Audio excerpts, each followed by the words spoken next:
Hey y'all, still back on Orphan Chapter 9, continuing here. Shh, the nurse said, I'm sure your brothers are fine. Right now you need to calm down and do as I say. She picked up the water pitcher, filled the glass, and helped Pia lift her head to take a drink. Pia took several big sips. She hadn't realized how thirsty she was until the cool water soothed her parched throat. Then she lay back down, her arms and legs shaking. But Ollie and Max are only 4 months old, she said. Her teeth chattered, her voice trembled. My father was in the army and my mother died the words caught up in her throat and she couldn't go on. Her mind screamed at her to get up and leave, to push the nurse out the way and run out the church.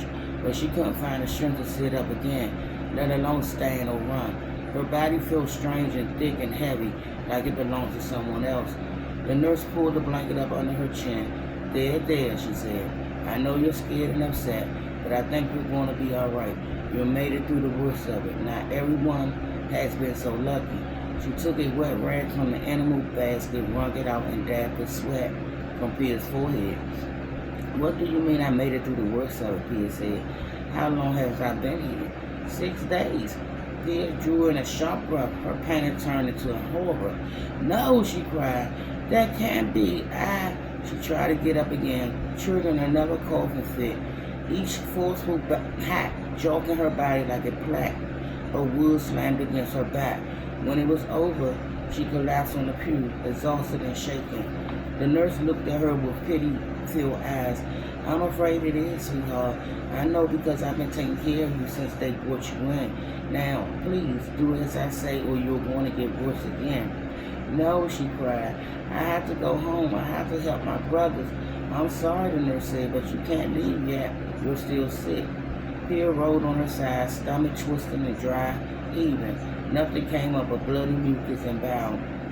The thought of Ollie and Max trapped in a cubby, probably dying with no one to hold and comfort them. No one to wrap them in a warm blanket or kiss their cheeks and tell them everything was going to be all right, was more than she could bear.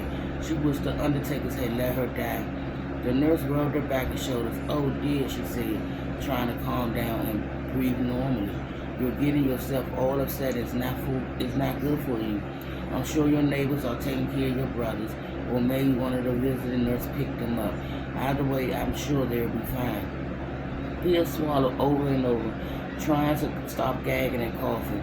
When she could finally speak again, she said, What nurses? The Visiting Nurse Society sent people into the city to see if they can help sentences in their homes.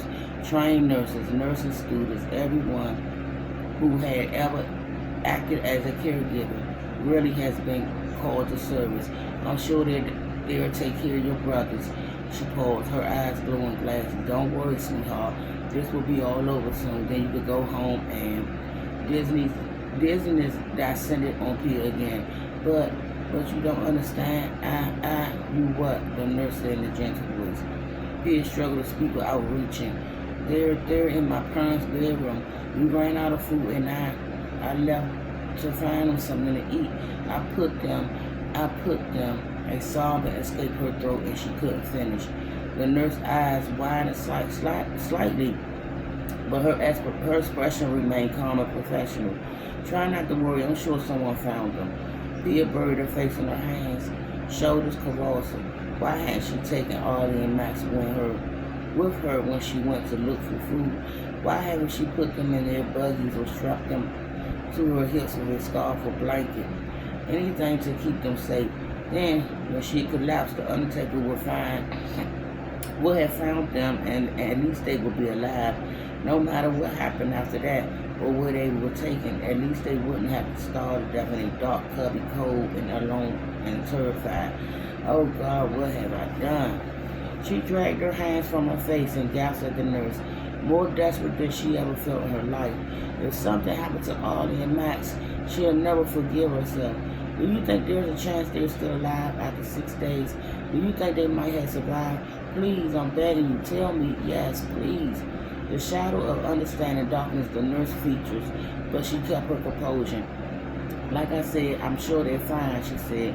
Someone's probably taking good care of them as we speak. Can you send someone to 408 Shuck Alley, Apartment C? Pia reached under the blanket with trembling fingers, searching for her dress pocket. I'll give you the key. Please, you had to help them. But her pocket was gone. Then she remembered she was in a night dress. Where's my dress? She cried. What did you do with it? We had to get rid of it. I'm sorry, but it was filthy, and but the key, it was in my pocket. How would anyone get inside without the... Then she remembered. She run out the door because her brothers had been crying. She run out the door, and she never locked it. Her head started spinning again. She moaned and fell back on the bed. The door is unlocked, she said. Please send someone, anyone. I need to know if. Everything is going to be all right, the nurse said. Don't you see? It's a good thing the door was unlocked so one of your neighbors could go in and get your brothers. No, please. They won't know where to look. You have to send someone. You have to tell them. All right, the nurse said. I'll see what I can do. If I can't find anyone to go, I'll do it myself when my shift is over. But please, in the meantime, you need to rest. You would do that for me? Of course, the nurse said, giving her a slight smile. I have a little brother too. His name is Johnny. Pia tried to return the smile to show her gratitude, but felt herself slipping away. Her strength and emotion spent. Thank you, she said in a weak voice. You're welcome, the nurse said. Now get some sleep. It's the best thing for you. And I'll be back with the continuation of Pia, Chapter 9. Bye, Maria.